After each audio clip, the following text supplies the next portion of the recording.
안녕하세요. 저는 30대 중반에 결혼해 4년차 유부녀입니다. 다른 집들은 어떤지 모르겠지만 저희 집은 남편이 무척 순하고 여리고 눈물도 많은 성격입니다. 그와 반대로 저는 불같은 편이에요.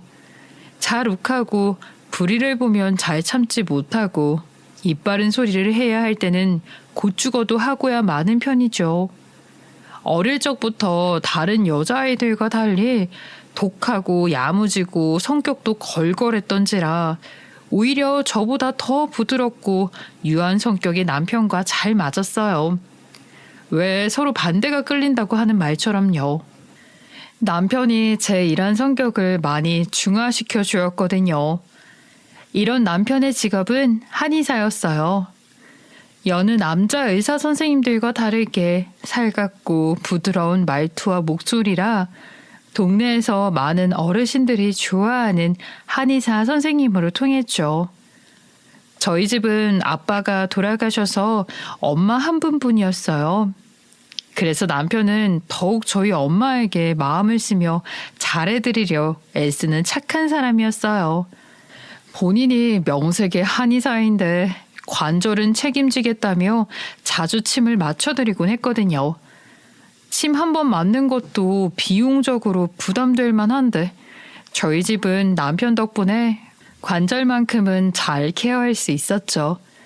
그래서 저희 엄마도 손목이나 허리, 무릎 이렇게 관절이 아프거나 염증이 날 때면 종종 남편 병원에 침을 맞으러 다니곤 하셨어요. 물론 손님들 붐비는 데에는 가지 못하고 손님들 많이 빠진 저녁 시간에 주로 가곤 하셨어요.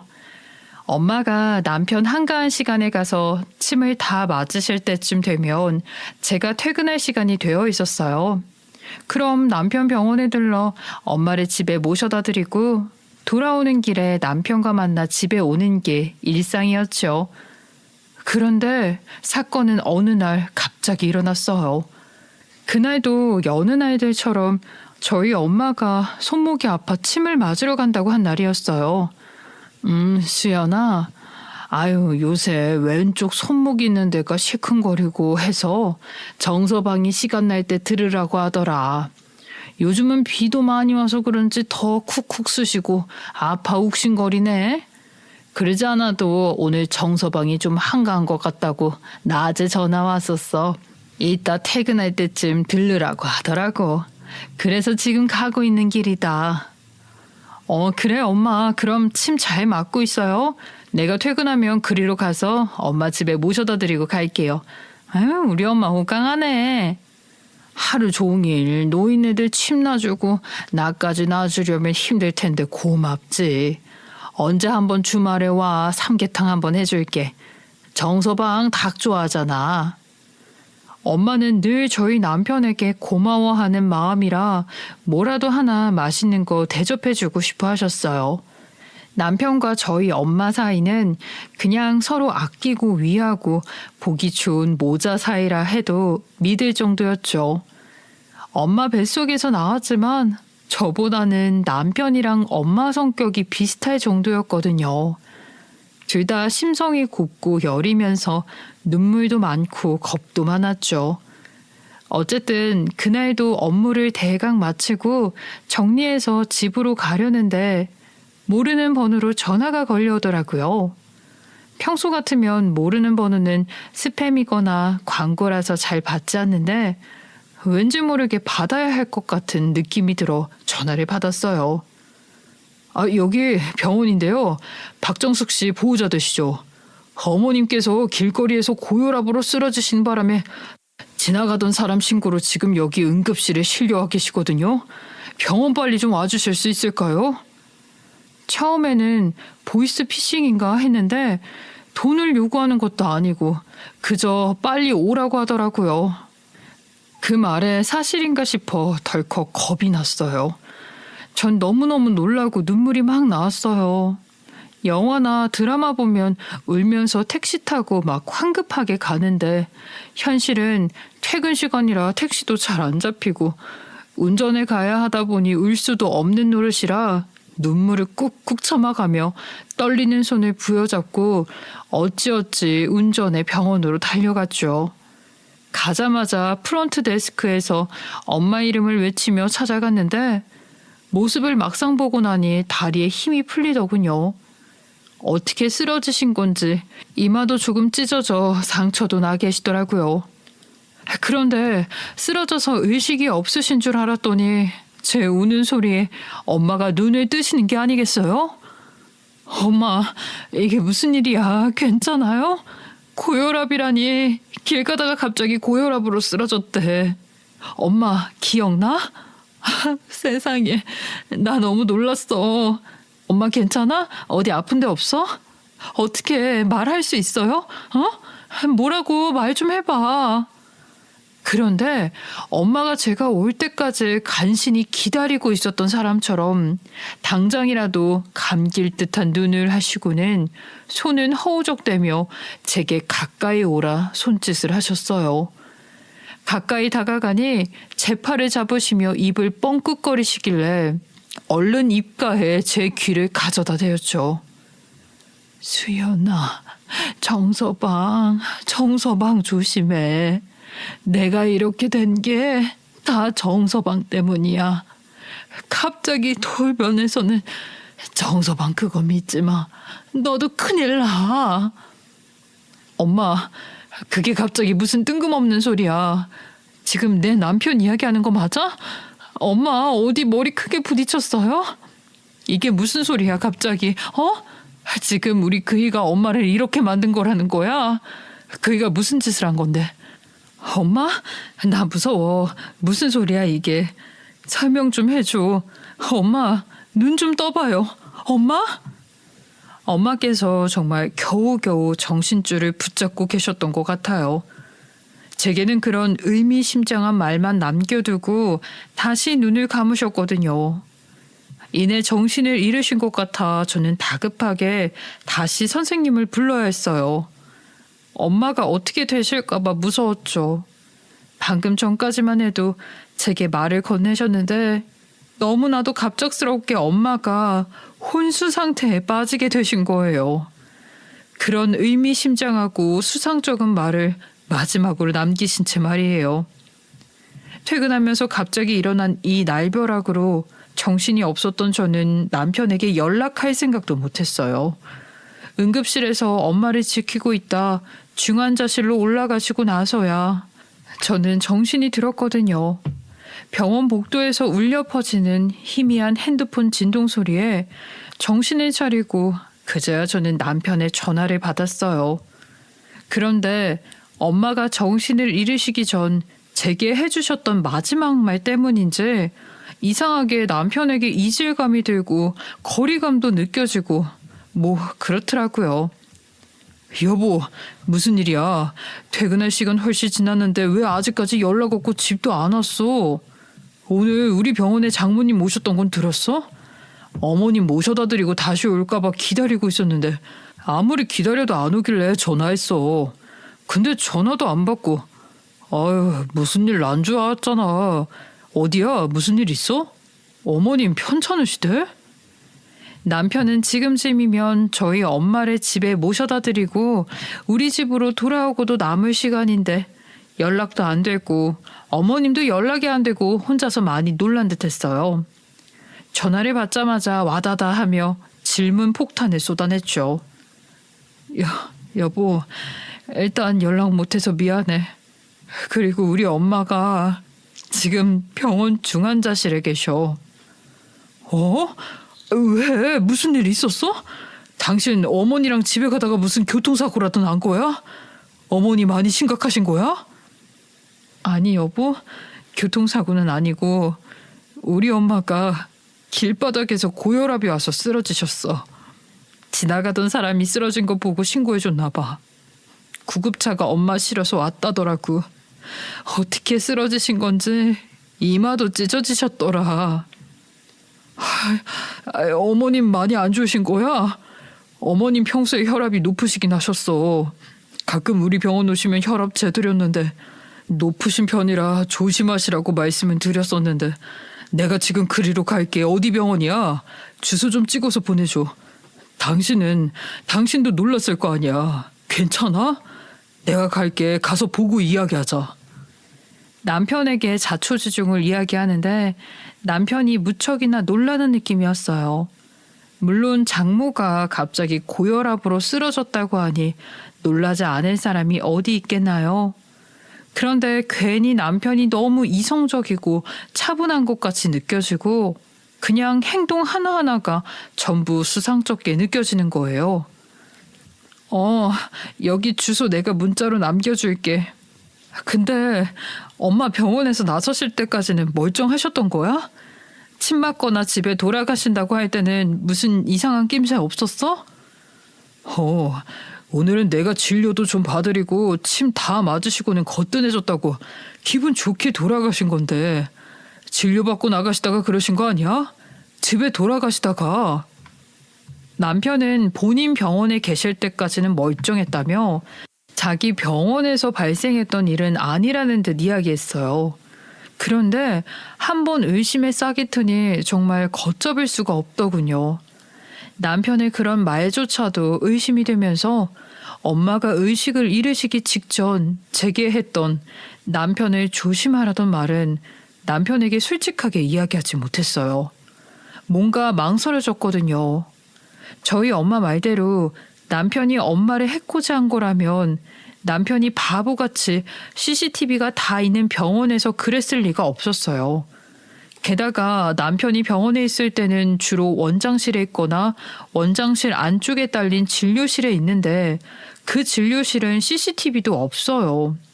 그런데 저희 엄마는 보통 그 진료실에서 1대1로 침 치료를 받으셨거든요. 그러니 남편이 저희 엄마에게 뭘 했는지 제가 아예 알 수조차 없었어요. 해결나 엄마 말대로 남편이 우리 엄마에게 무슨 해코지를 했다 하더라도 증거를 남겨뒀을 리가 없었고요. 엄마가 어디서 어떻게 쓰러졌는지 알 방도가 없으니 엄마가 깨어나기만 기다려야 하는 상황이었던 거예요. 엄마는 쓰러지는 이런 사건이 나기 전까지는 그저 다정하고 섬세하고 순하기만 했던 내 남편이었는데 어느 순간부터 갑자기 깨림칙한 느낌이 들면서 가시지를 않았죠. 엄마가 해주신 말 때문에 남편이 왜인지 모르게 두렵기까지 했어요. 그러면서도 제가 뭔가 눈치채거나 의심하는 모습이라도 보였다가 남편이 저에게까지 해코지를 하며 어쩌나 싶어 정말 어떻게 해야 할지를 모르겠더군요. 엄마가 쓰러지셨고 그 억울함을 풀어드리고 상황을 제대로 파악하려면 제가 정신을 똑바로 차려야 했어요.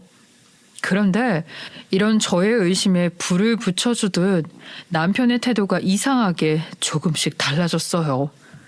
딱 저희 엄마가 쓰러져 병원에 입원하신 그 뒤부터요. 점점 더 저를 피하는 것 같더군요. 남편 병원이 원래는 야간 진료가 없었는데 갑자기 야간 진료 시간을 늘리기로 했다는 거예요. 사실 이제까지는 동네 어르신들 상대로 하는 병원이라 신경 안 썼는데 이제부터는 퇴근하고 오는 직장인들도 있으니까 평일 야간 진료 시간을 좀 늘리려고 생각 중이야. 그래서 이제는 퇴근이 전처럼 빠르지는 못할 것 같아. 나 기다리지 말고 먼저 저녁 먹고 쉬고 있어. 갑자기 야간 진료를 하겠다고? 아니, 갑자기 왜 그런 생각을 했어? 병원에 무슨 일 있어? 아니. 전부터 생각하던 거야. 근데 그냥 당장 이번 주부터 그렇게 해보려고. 갑자기 지금까지는 하지 않았던 야근을 자처하며 저랑 함께 있는 시간을 줄이는 남편을 보며 뭔가 이상하다는 걸 직감했어요. 하다 나중에는 야근을 하고 아예 병원에서 외박까지 해버리더라고요. 여보, 나 오늘 일이 좀 늦게 끝났는데 내일 또 아침 일찍 진료가 있어서 오늘은 그냥 병원에서 자려고. 나 기다리지 말고 먼저 자. 한의원에서 진료가 일찍 있을 리가 뭐가 있나요? 제가 아무리 의사가 아니라도 남편이 거짓말을 하고 있다는 걸 너무나도 잘 알 것 같았어요. 여러분 한번 상상해 보셨으면 좋겠어요. 세상에 둘도 없는 마지막 남은 가족인 내 소중한 엄마가 갑자기 영문도 모른 채 어떤 이유로 혈압이 솟구쳐 길바닥에서 쓰러졌어요. 병원에 실려와서 하신다는 말씀은 본인이 이렇게 된 게 다 제 남편 탓이라는 말을 하시고요. 그러고는 정말 무슨 상상치도 못하게 의식을 잃고 혼수 상태까지 빠지게 되신 거예요. 저한테 이 말을 얼마나 전하고 싶으셨으면 희미해져가는 정신줄을 가까스로 부여잡고 저에게 전해주셨던 건지 이해가 가실 거예요. 이런 상황에 남편까지 갑자기 제게 거리를 두고 지금까지 안 하던 행동을 한다? 여러모로 남편이 의심되고 무섭기 시작했어요. 생각보다 미칠 것 같더라고요. 갑자기 어느 날 제게 해코지를 하는 상황이라도 생기면 어쩌나. 막연한 불안함도 엄습했고요. 남편이 저를 해하기 위해 무슨 계획이라도 짜고 있는 걸까? 의심과 두려움이 겹쳐지니 정말 끝도 없이 커지더군요. 이렇게 당할 수는 없다 싶었어요.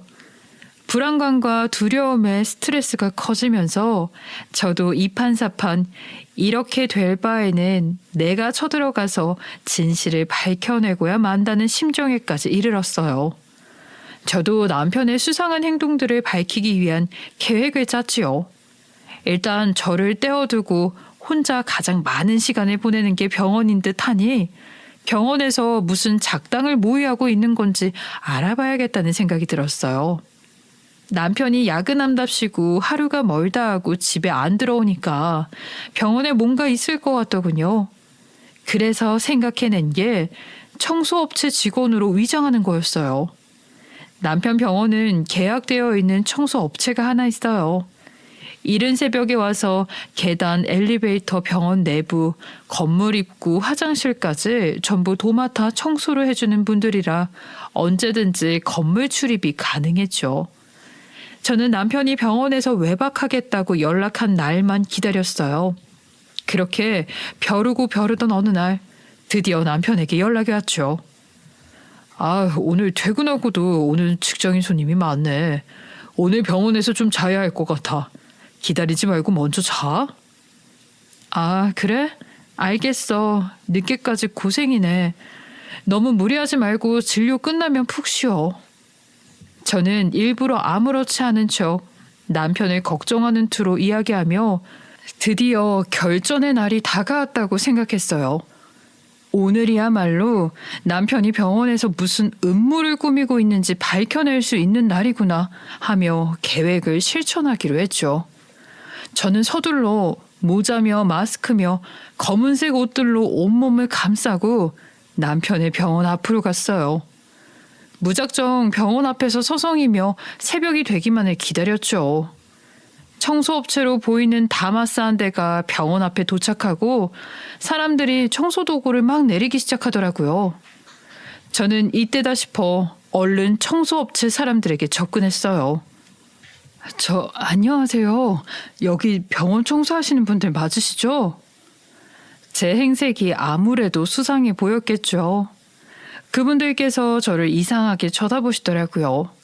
전 얼른 휴대폰을 꺼내 남편과 찍은 사진을 보여주며 내가 여기 원장 와이프다 소개했어요.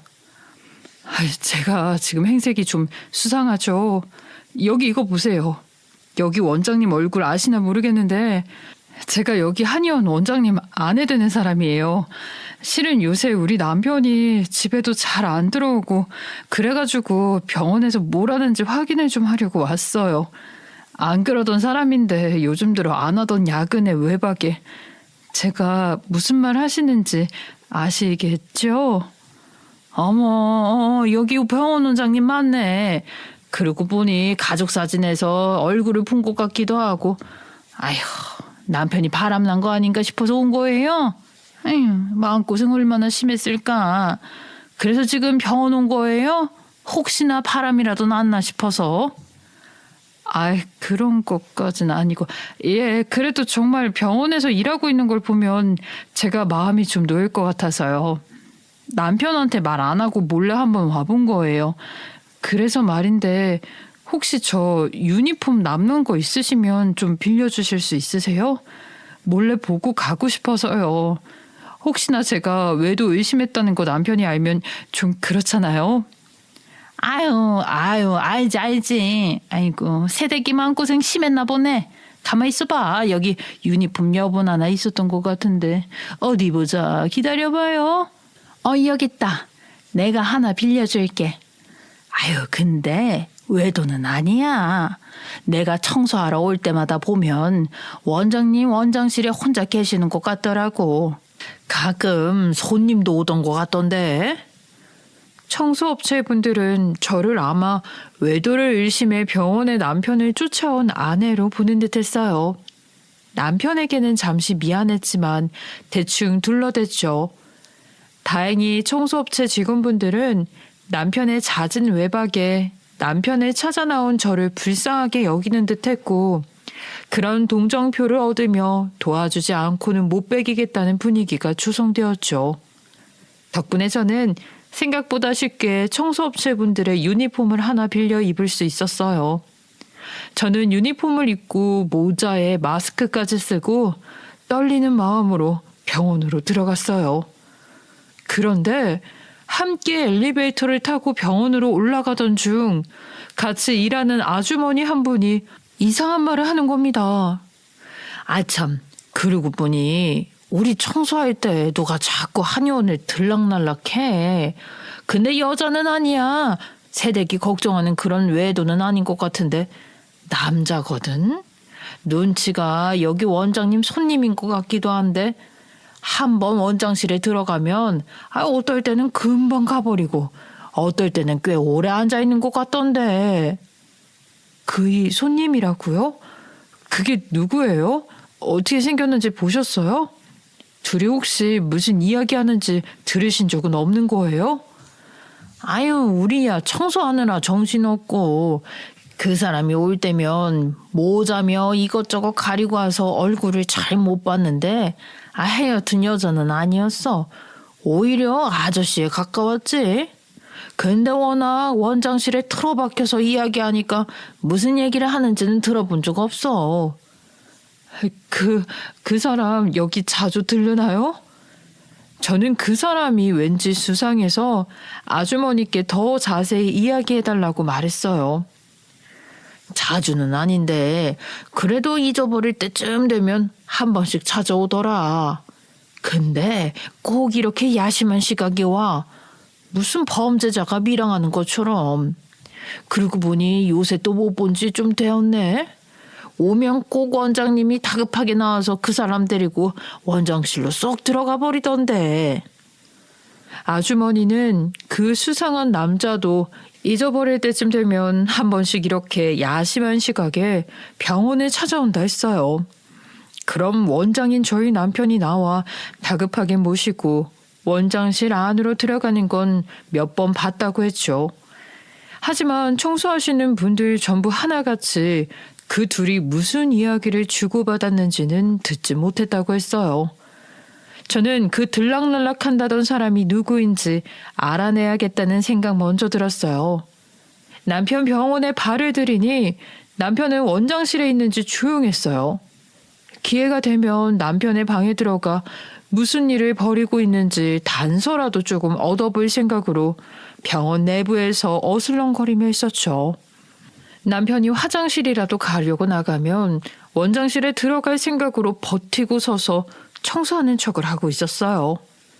그런데 날이 날이라고 아까 엘리베이터 타고 올라올 때 아주머니가 이야기해 주셨던 의문의 남자 손님으로 보이는 사람이 마침 병원으로 들어오는 게 아니겠어요? 그 남자가 나타나자마자 제게 그 이야기를 해주던 아주머니께서 제 옆으로 와 옆구리를 콕콕 찌르며 그 남자를 눈으로 가리키더라고요. 그 남자는 묘하게 거들먹거리는 태도로 들어와 청소하는 직원들을 자기가 부리는 아랫사람 대하는 투로 몇 마디 던졌어요. 어이 거기 딴짓하지 말고 청소 똑바로 들어라고. 남일 신경 쓰지 말고 무슨 깡패도 아니고 저런 사람이 대체 내 남편과 무슨 인연이 있어 남편 병원을 들락날락하는 건지 수상했어요. 그 남자는 여기저기 들쑤시며 오지랖을 부려대더니 남편이 있는 원장실로 쓱 들어가 버리는 겁니다. 도대체 내 남편이 저런 불량배 같은 남자와 뭘 하는 거지 싶어 머릿속이 더 복잡해졌어요. 당장 원장실로 쳐들어가야 하나, 경찰을 불러야 하나 별의별 생각이 다 들어 섣불리 무슨 행동도 못하고 가만히 서 있었지요. 예상치 못한 상황이 계속 생기니 사람이 완전 바보가 되어버리더라고요. 저 남자가 혹시 남편과 함께 나를 해코지하기 위해 계획하고 있는 건달인가? 그런 생각도 들었고요. 남편도 저 남자에게 혹시 당하는 입장인가 하는 생각도 들더라고요. 그런데 제가 아주 잠깐 그런 고민을 하고 있던 사이 원장실 안에서 무언가 깨지는 듯한 소리가 들렸어요. 그러더니 이내 큰 소리가 나는데 아까 들어갔던 건달인 것 같더라고요. 내 말이 우스워? 올 때마다 왜 이렇게 힘들게 하냐? 다시 말해줘. 병원 문 닫고 싶어? 남편을 위협하고 있다. 그런 생각이 들자 더 이상은 지체하고 있을 수만은 없겠더군요. 여기 청소해 주시는 분들도 많으시고 다들 놀라서 원장실만 바라보고 계셨어요. 목격자도 많으니 핸드폰으로 동영상 촬영이라도 하자 싶어 저는 바로 핸드폰 카메라를 켜고 원장실 문을 벌컥 열었지요. 그런데 제가 그동안 상상하던 것들과는 많이 다른 상황이 눈앞에 펼쳐져 있었어요. 남편이 무릎까지 꿇고 불량배에게 빌고 있더라고요.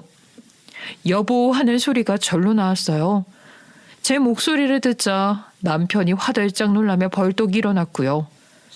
그 불량배는 나이가 지긋한 아저씨였는데 남편 방에 있던 물건을 벽에 내던져 깨고는 남편을 상대로 난동을 부리고 있는 중이었어요. 뭐야, 저 인간 뭐 하는 사람인데 당신 병원까지 찾아와서 이런 행패를 부려? 당신이 이 시간에 병원에 어쩐 일로 온 거야? 여기 왜 있어? 위험하게. 나를 어떻게 해코지할까 하는 계획을 짜느라 집에 안 들어오는 사람이라기에는 그 순간 너무도 저를 걱정하고 위하는 마음이 느껴졌어요. 저 사람 누구야? 저 인간이 누군데 당신이 앞에서 무릎까지 꿇고 있어? 당신 저 인간 때문에 요새 집에 못 들어오고 병원에서 날밤 샌 거야? 저 자식이 뭔데? 불같은 성격인 저는 또 지금까지 남편을 수상하게 여기던 건 까맣게 잊고 당장 그 아저씨를 향해 가시를 세우고 소리쳤어요. 온갖 거친 쌍욕을 난무하며 고래고래 소리를 지르고 아저씨에게 달려들고 있던 저를 남편이 말렸고 그 불량배는 왜인지 모르겠지만 제 그런 모습에 잔뜩 위축이 된 듯했죠. 여보 진정해봐. 내가 다 설명할게. 내 말 좀 들어봐. 그 남자는 슬금슬금 제 눈치를 보다 병원 밖으로 황급히 도망을 갔어요. 어릴 적부터 기가 세고 호락호락하지 않은 편이었던 제게는 익숙한 상황이었어요. 동네를 가나 회사에서 일을 하나 저나 제 사람에게 해를 끼치려 드는 사람에게는 참지 않고 바로 내지르던 성격이라 유명했거든요. 전 완전히 눈이 돌아 뜯어말리는 남편까지 뿌리치고 방방 뛰면서 그 남자를 향해 돌진하려고 했고 남자는 슬금슬금 도망갔으니 제 기세에 눌려 자리를 피한 게 맞는 거겠죠. 저 사람 도망가잖아. 뭐야, 신고를 해야지. 왜 나를 말려? 저 사람 도대체 뭐야? 왜 지금까지 저 사람 나한테 숨기고 있었어? 저는 저 자식 잡아야 한다며 쫓아나가려다 남편에게 제지를 당했어요. 도대체 이해가 되지 않는 상황에 저는 남편을 끌어앉혀놓고 추궁을 하기 시작했죠. 당신 솔직하게 말해. 나한테 뭐 숨기는 거 있지? 우리 엄마가 혼수 상태 되시기 전에 나한테 해준 이야기가 있어. 그러니까 당신 입으로 먼저 이야기해. 그러자 남편은 안절부절 못하더니 당장이라도 울 것 같은 얼굴로 제 앞에 앉아 힘겹게 입을 열었어요. 사실 방금 나간 사람 우리 아버지야. 뭐? 당신이랑 어머님이 이야기하시던 그 망나니? 망나니 아버지 말하는 거야? 어머님이 이혼하셨다던? 그 사람이 당신을 왜 찾아와? 아니, 당신 연락하고 살았어? 알고 보니 남편 한의원에 그동안 들락날락 했다던 불량배 같은 사람은 남편의 아버지였던 거예요. 그것도 아주 망나니라 시어머니와 남편이 치를 떨어하던 존재였죠. 시어머니께서는 아주 예전에 그런 망나니 같은 시부의 성격에 질려 이혼을 했다고 했어요. 저는 그 뒤에 남편을 만난 거라 시부라는 사람의 얼굴도 당연히 몰랐고요.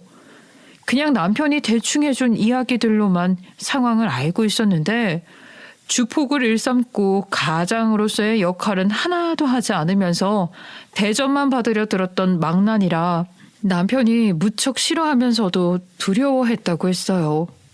하지만 어머님이 이혼을 하신 지 한참 되었으니 당연히 제 남편도 더 이상 그 사람과는 연락을 주고받지 않는 줄로만 알고 있었죠. 연락을 일부러 끊기지 않으려고 해왔던 건 아니야. 저 사람이 어떻게 알고 나를 찾아왔더라고. 내가 사실 당신 모르게 병원 밖에 최근 설치해둔 CCTV 확인해봤어. 어머님이 혼자 고혈압으로 쓰러지셨을 것 같지는 않아서 혹시나 누가 그렇게 해코지 하려고 한 건지 확인을 해봐야겠다 싶었어.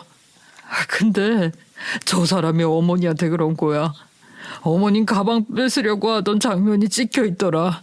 신랑이 하시면서 어머님이 크게 넘어지셨고 그러면서 혈압이 치솟으셨던 것 같아. 그 CCTV 나도 볼 수 있어? 아니 그럼 당신 아버지라는 저 인간이 지금 우리 엄마를 혼수 상태에 빠지게 만들어놨다는 건데 우리 엄마는 왜 당신 아버지를 당신으로 착각했지? 우리 엄만 본인 해코지한 게 당신이라고 나한테 그랬어. 그건 무슨 말이야? 당신 아버지가 우리 엄마한테 그런 거면 엄마가 당신이라고 알고 있으면 안 되잖아. 게다가 저 사람은 감히 우리 엄마한테 그런 짓을 해놓고 무슨 배짱으로 당신을 또 찾아온 거야? 어? CCTV 저장은 해뒀어.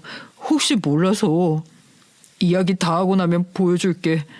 보면 알겠지만 그날 저 사람이 내 모자랑 내 잠바를 뺏어갔어.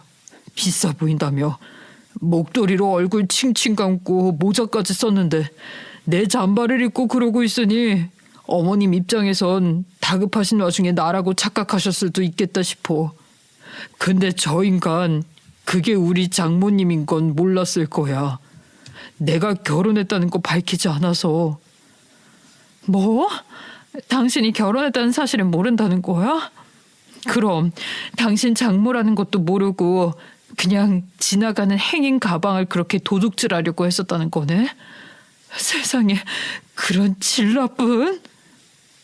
아버지가 한번 찾아와서 생활비를 요구하셨어. 그래서 드렸고 그런데 그 뒤로 한두 번씩 들으시더니 나중에는 아주 주기적으로 찾아왔어. 돈 받아가려고. 생활비 안 주면 여기 오는 손님들 싹 다 끊기게 만들어버릴 거라고 협박을 했거든. 오늘도 그랬고. 지금까지 저 망나니한테 협박당하고 있었으면서 나한테는 그 사실을 숨겼다는 거야? 그럼 여태껏 당신은 꼬박꼬박 저놈한테 돈을 갖다 바친 거야? 신고도 안 하고? 왜 바보같이 그걸 숨기고 당하고만 있었어? 나한테 말을 했었어야지. 그러니까 시아버지가 공교롭게 개벌은 남 못 준다고 길 가던 사람 금품을 갈취하려 했는데 그게 우리 엄마였고 그런 사실도 모른 채 오늘도 남편에게 돈을 뜯어가려고 왔다는 거였어요. 알고 보니 오늘만 온 게 아니라 여태까지 꽤 여러 번 남편을 찾아와 협박을 하고 있었다고 했죠. 병원 문 닫고 싶냐고 공갈을 하셨어. 병원 문 열 때부터 닫을 때까지 앞에서 오는 환자들 전부 내쫓아 버릴 거다. 병원에 들어와서 행패 부릴 거다. 당신 같은 사람을 아비로 둔 걸 알면 누가 나 같은 놈한테 와서 진료를 받고 싶어 하겠냐고 그러면서.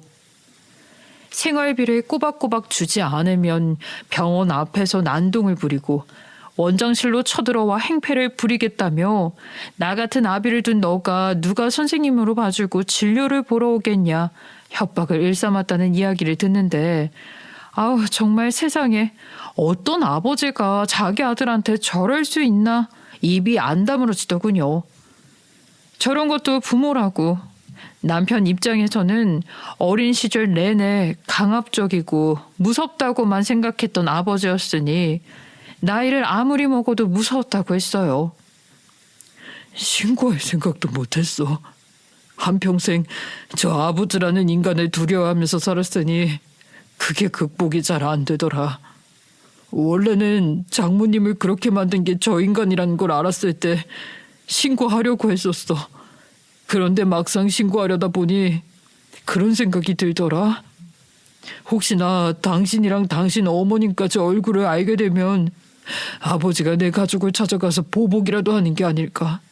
막 그런 생각이 들고 너무 무서워서 신고는 도저히 못하겠더라. 미안해 여보.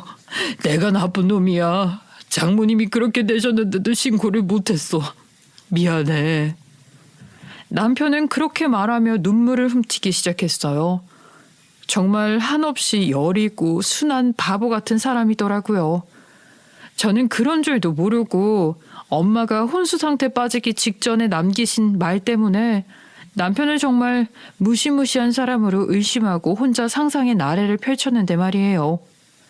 제가 그러는 동안 남편은 뒤에서 망나니 아버지로부터 온갖 겁박을 당하면서 돈까지 빼앗기고 있었다니 너무 미안하고 속상하고 분했어요.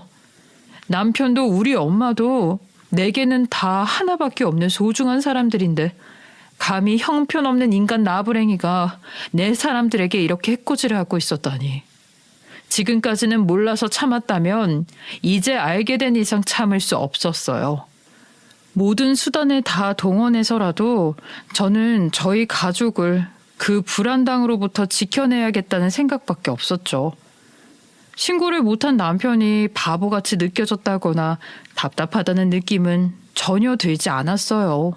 솔직히 학교 괴롭힘 피해자나 범죄 피해자들이 신고를 못하는 가장 큰 이유가 아무래도 솜방망이 처벌과 가해자의 보복이 두려워서라는 걸 저도 잘 알고 있으니까요. 그래서 신고도 못하고 끙끙 앓고 있었을 남편을 생각하니 정말 가슴이 찢어지는 것 같았어요. 저렇게 한없이 착하고 여린 사람이 울면서 고백을 하고 있는 모습을 보니 저도 덩달아 눈물이 나더라고요. 저는 그 자리에서 남편을 안고 거의 오열을 했어요. 아휴 진짜 혼자 얼마나 마음고생 심했어. 난 그런 줄도 모르고 당신이 우리 엄마 쓰러진 뒤로 매일 밤 늦게 들어오고 갑자기 안 하던 야간 진료를 한다고 하고 나랑도 거리 두고 그래서 우리 엄마가 한 이야기도 있고 당신이 정말 무슨 범죄라도 꾸미는 줄 알고 얼마나 무서웠는데 바보야. 혼자 이렇게 앓고 당하고만 있었어? 나한테 말을 했어야지. 그럼 이렇게나 오랜 기간 동안 힘들어하지 않아도 됐었잖아. 미안해. 내가 아직도 그 아버지라는 인간 그늘에서 벗어나질 못했나 봐. 그 사람 앞에만 서면 몸도 머리도 얼어붙어서 아무 생각이 안 나. 판단을 잘 못하게 돼. 나 정말 바본가 봐. 저는 당장 그 망나니 시부를 처단하기로 했어요. 아까 전 원장실 문을 벌컥 열고 고래고래 소리를 지르며 난리를 치던 내 기세에 눌려 도망간 시부를 생각하면 시부는 절대 보복을 할 깜냥이 안 되는 사람이라고 파악이 되었죠. 강약 약강인 인간들에 대해 들어보셨을 거예요. 딱 남편의 아버지란 인간이 그런 사람이라는 게 바로 느껴졌어요. 강자에게는 한없이 약하면서 약한 사람에게만 강하게 구는 찌질이. 왜 뉴스 보면 가끔 나오죠. 이유도 없이 사람 해하고 다니는 범죄자들이 꼭 자기보다 약한 여자만 쏙쏙 골라 해코지 하잖아요.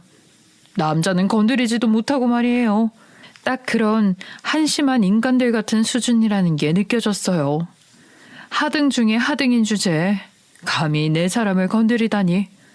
남편과 시어머니가 한없이 순하고 여린 성정이라 과거부터 만만하게 보고 함부로 굴며 큰 소리를 쳤던 거겠죠. 당장 경찰에 신고부터 하자. CCTV도 있겠다. 어디 사는지 몰라도 금방 잡아다 끌고 올 수 있을 거야. 아까 말했던 CCTV 보여줘. 경찰에 전화할게. 남편이 보여준 CCTV는 정말로 남편의 옷을 뺏어 입은 시부가 저희 엄마를 마주치고 가방을 뺏는 모습까지 찍혀 있었어요. 참 신고하면서도 웃겼어요. 저는 세상에 들키지 않는 거짓말 없고 완벽한 범죄는 없다고 생각하거든요. 그런데 이 시아버지 살면서 해온 꼬락서니를 보니 평생 경찰에 신고당하지 않을 줄 알았던 건가 싶어서 어이가 없었어요. 아니, 어떻게 이렇게까지 당당하고 뻔뻔하게 죄를 저지르지? 하는 생각밖에 안 들더라고요. 뭐 덕분에 신고하고 잡히는 게 수월했으니 다행이라고 해야 할까요? 얼마 지나지 않아 경찰서로 시부가 잡혀왔다는 연락을 받았어요. 경찰서에서 연락 왔네? 당신 아버지 잡았대. 대면하실 거냐던데. 알지? 나 합의 절대 없어. 어차피 그 인간 합의금 낼 형편도 안 되잖아. 무조건 감옥 보낼 거야. 그러니까 무서워하지 말고 내 옆에 딱 붙어 있어. 그렇게 남편과 함께 경찰서로 가니 정말 시부가 잡혀와 있더라고요.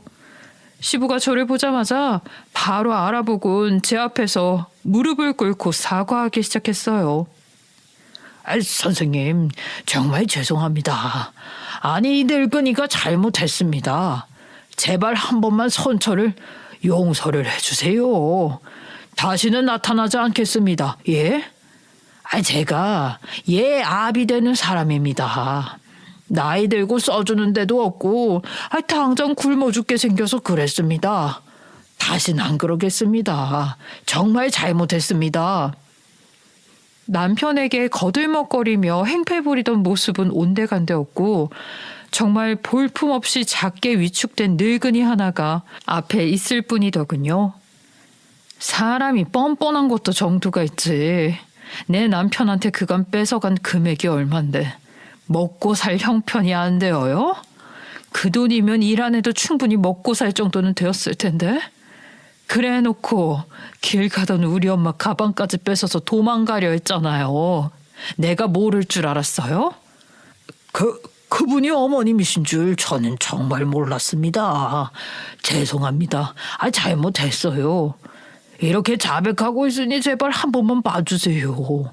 늙은이가 무슨 능력이 있겠습니까? 이제 옥살이 하면 죽기 직전에나 나올 수 있을 텐데 한 번만 용서해 주세요. 시부는 전부 자백하며 선처해달라 손이 발이 되게 싹싹 빌었어요. 하지만 저는 용서해 줄 생각이 전혀 없었고 오히려 역으로 협박했죠. 선처? 당신 같은 사람은 선처해준다고 갱생이 될 사람이 아니지. 한평생 이렇게 살아왔으니 지금도 그냥 모면하려고 나한테 거짓말하는 거 잘 알아? 그 잘못했다는 말은 내가 아니라 당신 아들한테 했어야지. 늦어도 한참 늦은 사죄를 받아줄 거라 생각했으면 한참 잘못 생각했어. 한 번만 더 우리 가족 앞에 나타나서 머리털 하나라도 보였다간 그날로 제삿날인 줄 알아. 그러면서 시아버지에게 가까이 다가가 조그맣게 얘기했어요. 아는 인맥 총동원에 정말 쥐도 새도 모르게 이 세상에서 사라지게 만들 수도 있어.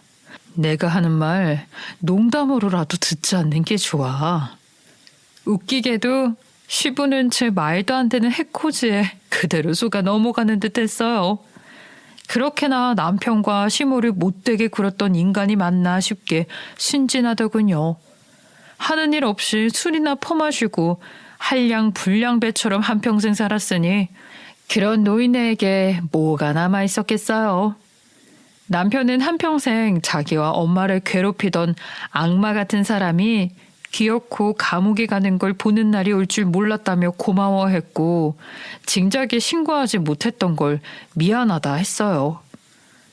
나는 저렇게 쥐뿔도 없는 사람을 왜 무서워했던 걸까?